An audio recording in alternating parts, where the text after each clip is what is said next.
در ورزشگاه لاچین شهر خوجند واخوری دوستانه بین دسته‌های سابقه‌داران خوجند تاجیکستان و قوقند ازبکستان برگزار شد. این اقدام با مقصد مستحکم شوی علاقه دوستی و ترغیب فوتبال با تشبث فدراسیون فوتبال ولایت سوخت و دستگیری مقامات اجرایی حکومت دولتی ولایت سوخت راه اندازی گردید. هدف گذراندن این مسابقه این روز دادن فوتبال نه که در ولایت بلکه در جمهوری در آینده با نیت داریم که با دسته‌های سابقه‌داران قرقیزستان و با دسته‌های سابقه‌داران قزاقستان بازی‌های رفیقانه تشکیل خواهیم کرد.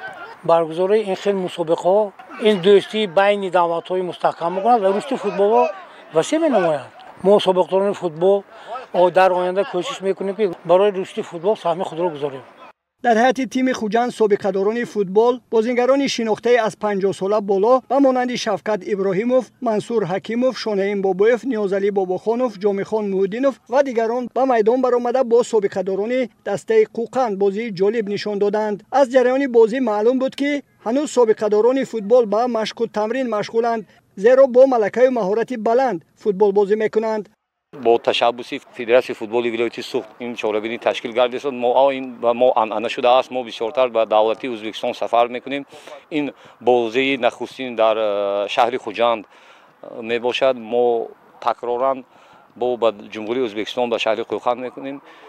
در آینده نقشه داریم با همراهی فدراسیون فوتبال ولایت سوخت دسته های دیگر ازبکستان، قرقیزستان، قزاقستان را دعوت کنیم و دوستی و رفاقت برادری بین ورزشگران جمهوری‌های برادر مستحکم شود. اینجا هم سابق بازیگران دسته خوجند همینجا جمع شدگی این یک سن سالشان تا 60-70 ساله هستند.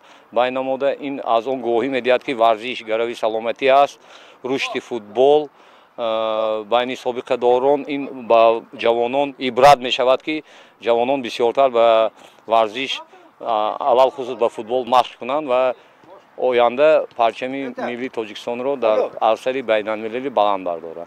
واخوری بین سابقه‌داران فوتبال جالب و شوق‌آور جریان گرفته با حساب 4-4 مساوی به انجام رسید. در این واخوری دوستی غلبه کرد. سابقه‌داران دسته قوقند جمهوری ازبکستان نیز از برگزاری این واخوری بالیده روح گردیده برای پذیرایی و تشکیل چنین دیدار به رهبریت فدراسیون فوتبال ولایت سوخت اظهار سپاس نمودند.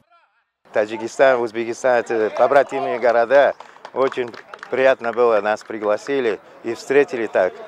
Мы были рады, что у нас такие друзья, ветераны, прошлые игроки вместе играли, увидели, обрадовались.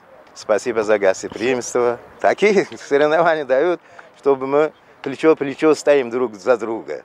И вот сразу видно, что друзья, хоть 20-30 лет тому назад вместе играли, увидели, обрадовались, как будто братья мы.